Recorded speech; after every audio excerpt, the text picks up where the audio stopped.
पुन्हा मग ती मेंढरं माघारी आणली घरी आणली. मग आता किती लांडग्यान खाल्ली आणि किती मारली काय काळोख्याच कळतंय. बर जनावर तर बक्कळ. हा मग आपलं बसलो तर असंच गप्पा मारत त्या सोप्यात.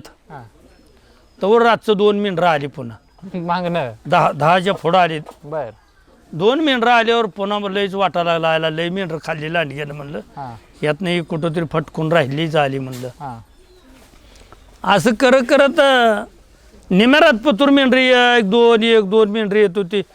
2-2:30च्या दरम्यान हा एकदा 4 मेंढरं तोकुंड आली हा आणि 1 मेंढी मथुर लय तुडली होती. बर या नरड्या गाठ्या फोडली होती. हा पुन्हा पायाला मागडनं पिंढऱ्याला धरून मांड्यात धरून लचकं मारलेलं. हा पण लांडग्याला मेंढी आवरली नाही. मेंढी गेली निघून. हा या माणसाच्या कालव्यानं लांडगं मेंढर सोडून तरी गेला असतेल हा नाहीतर काय.